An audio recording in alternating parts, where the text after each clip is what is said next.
నా కొడుకుని చంపి నా ఇంటికి వచ్చి నాకే చెప్పిన నీ కొడుకు చచ్చిపోయిండు పో అని. ఒక్క రూపాయి అంటే ధర్మం చేయండి బాబు. I ask the single coin. నమస్తే నమస్తే. కుర్చీ ఇవాళ ధర్మం అడుగుతుండండి. నా కొడుకును చంపేసి 40 వాటికి ఏ పేపర్లో రాలా మరి ఎందుకు మాట్లాడలేదు? మేము ముందు 26 సంవత్సరాల కొడుకుని చంపేసినాక నా ఏ పేపర్లో రాలే, దేంట్లో రాలే, ఎందుకు మాట్లాడాలి నేను? Thank you. నాకు దొరకాలే వాడు. చల్లగా బతకండి. వాడు నాకు నా చేతికి దొరకాలి. ఏం జరిగింది, ఎలా జరిగింది నాకు తెలియదు బాబాయ్. అంటే కాదు, మీ కొడుకుది ఎందుకోసం చంపిలో తెలియదు. గణేష్ లేచి చంపిల్లు వాడిని. నాకు దొరకలే బాబాయ్. వాడు ఎక్కడన్నా తెలియదు. వాడి పేరు అరే నా కొడుకుని చంపి నా ఇంటికి వచ్చి నాకే చెప్పిన నీ కొడుకు చచ్చిపోయిండు పో అని. నా బాధ వర్ణాతీతం బాబాయ్. ఈ వయసు కొడుకు చచ్చిపోయిందంటే ఏ తండ్రి భరిస్తాడు? మీ అందరి కాళ్ళకు దండం. నేను ఎన్నడూ మిమ్మల్ని రూపాయి అడగలే, ఎన్నడూ అడగలే. ఒక్క రూపాయి అంటే ధర్మం చేయండి బాబు. I ask the single coin. నమస్తే నమస్తే.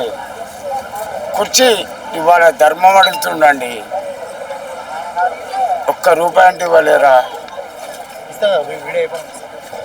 ఓకే.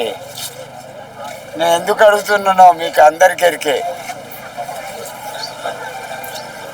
నేను ఇంటికి పోక సుమారు 14-15 రోజులు అండి ఇంటికి పోక. ఇదేనా పడక? నువ్వేం చేయలేవు, జరుగు. అయ్యా నాకు అయ్యా కావాలి, మీకు కావాలయ్యా గురుగారు. కుర్చీ కావాలయ్యా, కుర్చీ కావాలయ్యా. అయ్యా ఆ కుర్చీ కావాలి నాకు. మళ్ళీ మీరు రంగంలో దిగాల, మీరు రంగంలో దిగాల, మీరు రంగంలో దిగాలయ్యా.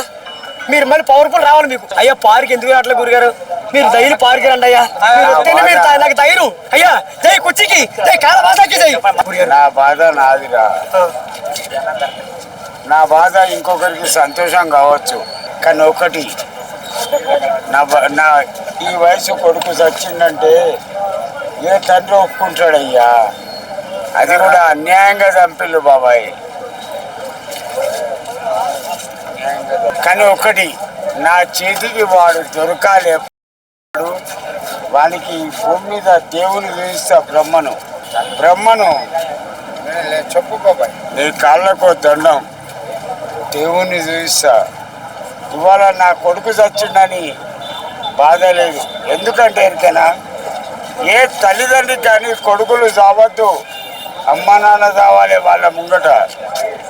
వాని భుజం వస్తా అంటే వద్దు బాబాయ్. ఆ బాధ వర్ణాతీతం. ఆజ్ హమారే బచ్చే को हम ढोए. కానీ నాకు దొరకాలే బాబాయ్. ఒక్కసారి కనపడాలి.